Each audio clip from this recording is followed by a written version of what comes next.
శ్రీ గురు చరిత్ర అధ్యాయం 17 శ్రీ గణేశాయ నమః శ్రీ సరస్వత్యై నమః శ్రీ గురుభ్యో నమః ప్రస్తావన ఈ 17, 18, 19 అధ్యాయాలలో శ్రీ నృసింహ సరస్వతి స్వామి యొక్క అవతార లీలలకు ముఖ్య రంగస్థలమైన అమరపురము నరసోబావాడి క్షేత్ర మహాత్మ్యాన్ని, అక్కడ శ్రీ గురుడు చేసిన లీలలను వర్ణిస్తుంది.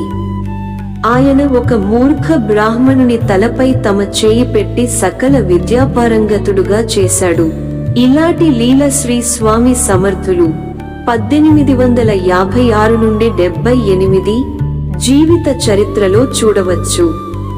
పేద బ్రాహ్మణ దంపతులకు భుక్తి ముక్తులను ప్రసాదించాడు. ఇలాంటి లీలలు కూడా శ్రీ స్వామి సమర్థ శ్రీ సిరిడి సాయిబాబా జీవిత చరిత్రలలో చూడవచ్చు.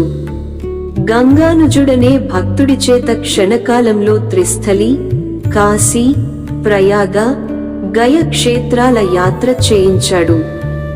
ఇలాంటి లీల శ్రీ తాజుద్దీన్ బాబా జీవిత చరిత్రలో చూడవచ్చు. శ్రీ దత్తాత్రేయ స్వామి నేటికి ఎలాంటి సద్గురు రూపాలలో మానవులను ధరిస్తున్నారో వీరి చరిత్రలలో చూడవచ్చు. అది గుర్తుంచుకొని మనమీ పారాయణ చేయాలి. శ్రద్ధాయుతమైన ఈ అధ్యాయం పారాయణ ఆయా క్షేత్ర దర్శనంతో సమానం. దేవి తననాశ్రయించిన విద్యాహీనుడితో శ్రీ గురువునాశ్రయించమని చెప్పిన లీల సప్తశృంగి దేవి కాకాజీ అనే భక్తుడితోనూ, చిన్న కిస్నా అనే భక్తునితో స్వప్నంలో శ్రీ మహావిష్ణువు సాయిబాబాను ఆశ్రయించమనడంతో సరిపోతుంది. దేవతల కంటే సద్గురువు అధికుడని ఈ లీలలకర్థం. శ్రీ రామకృష్ణ పరమహంసతో కాళీమాత గూఢ అద్వైతానుభూతిని పొందడానికి తోతాపురి అనే గురువును ఆశ్రయించమనడం గమనార్హం. ఇష్టదేవతోపాసన విక్షేపదోష నివృత్తి కోసమేనని, ఆత్మ జ్ఞానానికై శ్రోత్రియుడు బ్రహ్మనిష్ఠుడు అయిన గురువును ఆశ్రయించాలని ఉపనిషత్తులు చెప్పిన దానినే ఈ లీలలు బలపరుస్తాయి. ముముక్షువుకు సద్గురువును ఆశ్రయించడం అత్యావశ్యకమని ఈ అధ్యాయం తెలుపుతున్నది. మానవ మాతృడైన గురువునాశ్రయించిన వారిని గూఢ ఆ రూపంలో అనుగ్రహించి తరింపజేయవలసినది సద్గురువేనని క్రిందటి అధ్యాయంలోని చివరి లీల తెలుపుతున్నది. శ్రీ సాయి తామే సకల సాధు స్వరూపినని భక్తులకనుభవమిచ్చిన లీలనెంతగానో ఇది పోలియున్నది. కనుకనే శ్రీ గురుడు స్వయంగా పురాణోక్తమైన గురుసేవా వృత్తాంతాలను క్రిందటి అధ్యాయంలో చెప్పాడు.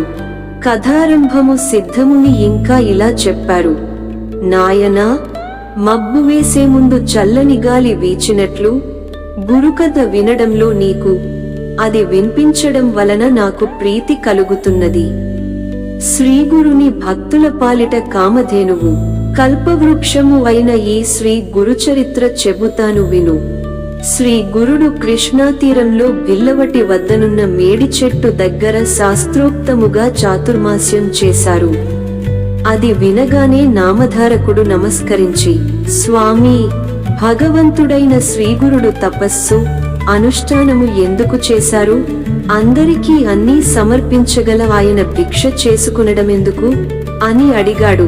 సిద్ధయోగి, నాయనా, భగవంతుడైన శివుడు, త్రిమూర్తి స్వరూపుడైన దత్తాత్రేయుడు భిక్ష చేయలేదా?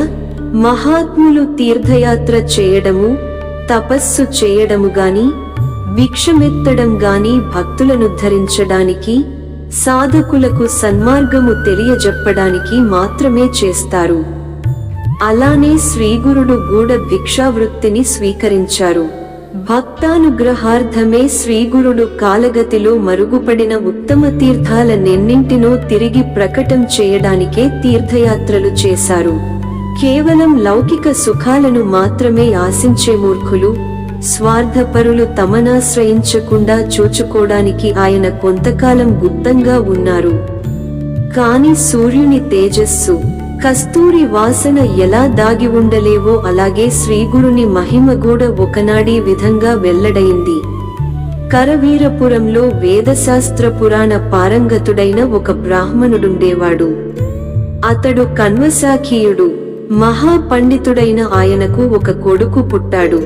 కాని అతని చిన్నతనంలోనే తల్లిదండ్రులు మరణించారు. అతడు మందమతి గావడంతో చదువు ఏ మాత్రమూ రాలేదు.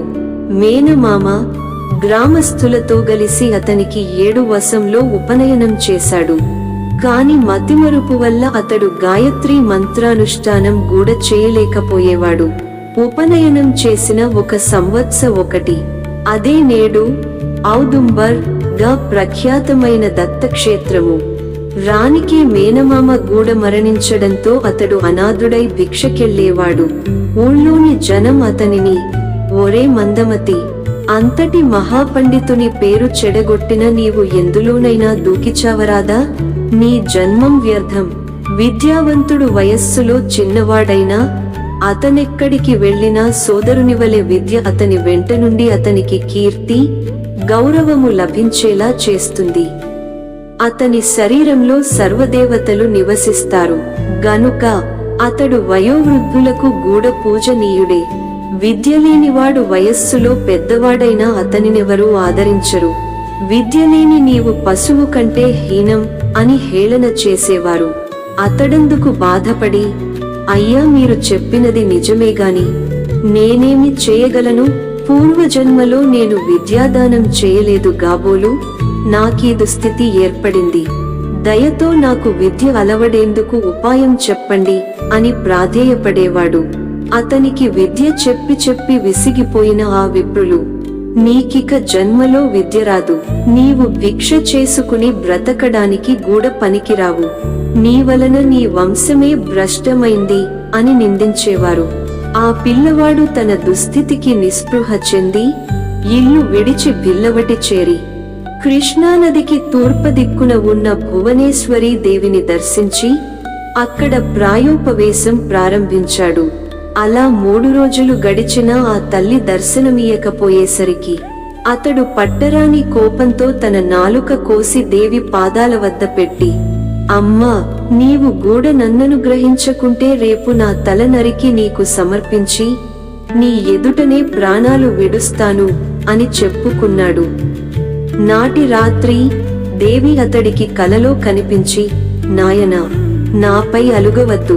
కృష్ణానదికి పడమటి తీరాన ఉన్న మేడి చెట్టు క్రింద తపస్సు చేసుకుంటున్న సన్యాసి సాక్షాత్తు శివుని అవతారము. అపార శక్తిమంతుడు, నీ కోరిక తీర్చగలడు అని చెప్పింది. అతడు వెంటనే నిద్రలేచి బయల్దేరి శ్రీగురుని దర్శించి సాష్టాంగ నమస్కారము చేశాడు. శ్రీ గురుడు ప్రసన్నులై అతని శిరస్సు మీద తమ చేయి నుంచి ఆశీర్వదించారు. అతనికి వెంటనే నాలుక రావడమేగాక సకల విద్యలు సిద్ధించాయి. కాకి మానస సరోవరం చేరి రాజహంసగా మారినట్లు, పరశువేది స్పర్శతో ఇనుము బంగారమైనట్లు, శ్రీ గురుని హస్త స్పర్శ వలన ఆ విప్ర కుమారుడు మహాజ్ఞాని అయ్యాడు. శ్రీగురుని నివాసం వలన ఆ స్థలం మహామహిమ గల దయింది. 17 అధ్యాయము సంపూర్ణము. శ్రీ దత్తాయ గురవే నమః. శ్రీ శ్రీ పాద శ్రీవల్లభాయ నమః. శ్రీ నృసింహ సరస్వత్యై నమః.